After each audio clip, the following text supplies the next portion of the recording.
Hey, it's Nikki Llewellyn, and you're on Gut Plus Science. This podcast is on a mission to increase engagement at work. And on this show, we equip CEOs and people-first leaders of all levels to make impact. Let's get to it. Hey, Gut Plus Science listeners, I am thrilled to have a corporate social responsibility, ESG, and aspirational business expert join Gut Plus Science to inspire us and equip us with the information and ideas we need to build a meaningful business around our mission and for our people. Introducing my friend, Dora Lutz. Dora, take it away.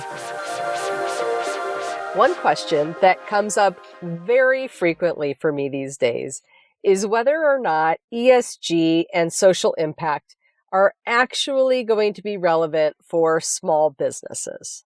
And in fact, even last week, I received an email from a small business advisor sharing his opinion that while he's convinced that the impacts of ESG are going to roll downhill, his words, not mine, he still wasn't actually convinced that any of this work was going to be able to increase revenue or decrease costs in any way that would make it to the bottom line. And I think that pretty much sums up the way most small business CEOs are thinking about this work. They recognize that ESG and social impact are becoming mainstream, so they can't ignore it, but they're still not convinced that these principles are actually meaningful in the grand scheme of everything else that they have to do.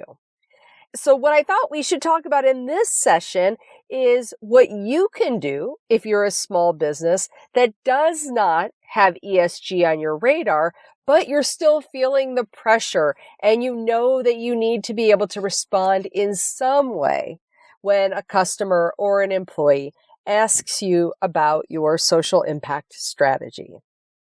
So that's where the aspirational business model really begins to make sense.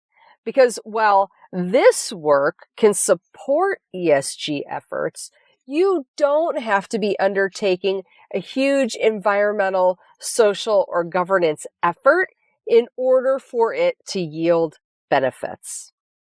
The aspirational business model really comes down to nothing more than thinking about each of your stakeholder groups, understanding what they need, and then taking time to figure out how your business can effectively meet those needs.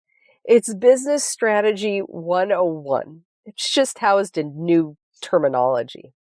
So when you think about your stakeholder groups and their needs, and you start to innovate according to those needs, you will find that you're not only identifying new sources of revenue, but you're going to begin thinking creatively about all of the ways you can decrease your cost.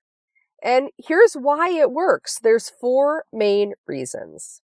The first reason that it makes a difference is because when we align to larger social issues, whether it's something happening in your local community or something that's happening at a global level using the Sustainable Development Goals, we don't have to convince people that they need our product or service.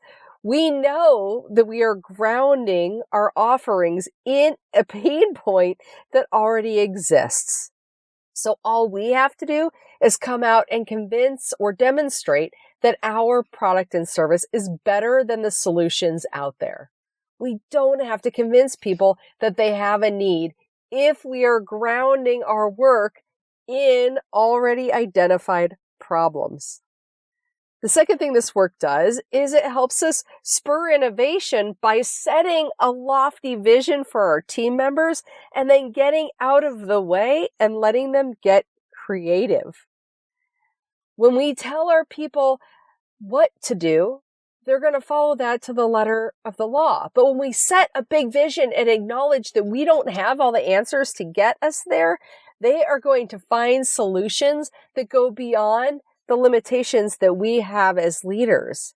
They're going to find a path forward that we have probably never considered.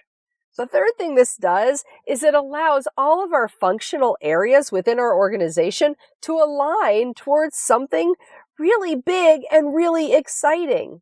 When we give people a clear goal and we allow them to figure out how to get there, they are going to use the tools and the resources and the influence within their sphere of control at a level that we as leaders probably don't have daily insight into.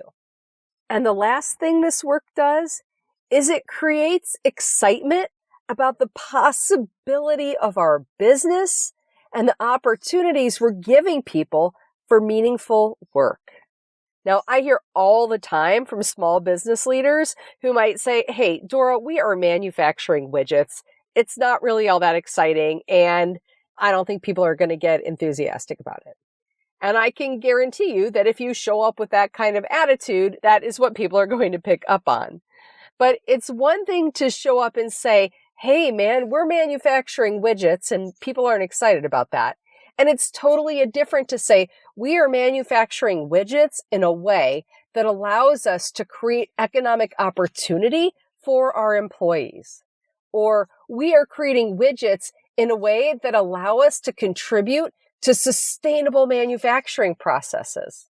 There are a million ways for us to think bigger as leaders and allow ourselves creativity and allow ourselves to engage others through something that feels exciting. When we start talking about social impact, we can make these concepts as big and robust and aspirational as we want them to be. But we can also make them powerful and achievable and realistic within the scope of the businesses that we have. The beauty of the aspirational business model is that it pulls on the things that businesses already do well. It allows us to set a sense of servanthood, to know who we are serving and why. It allows us to think about the impact or the goal that we want and to set measurable targets to hold ourselves and our organizations accountable.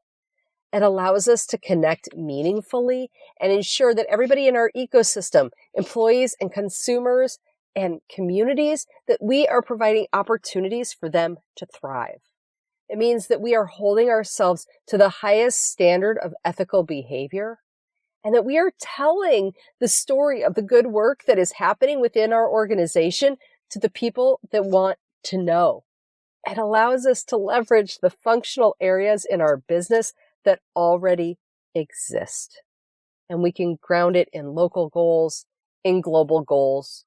We can use internal standards or external standards. We can use our existing strategic entrepreneurial ecosystem frameworks, and we can use ESG frameworks. We get to build it.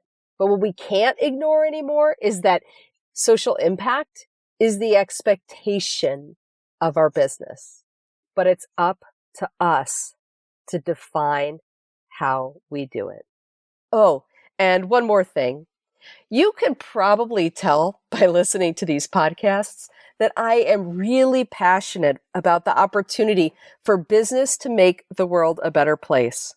But for this work to really take root, we need everybody in our organization to understand how this work drives the bottom line, to think about ways that they can create impact regardless of their role within the organization, and to feel inspired and empowered to think about their purpose and the way that they can make the world a better place.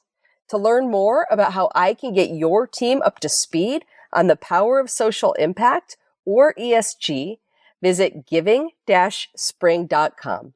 I look forward to seeing you live.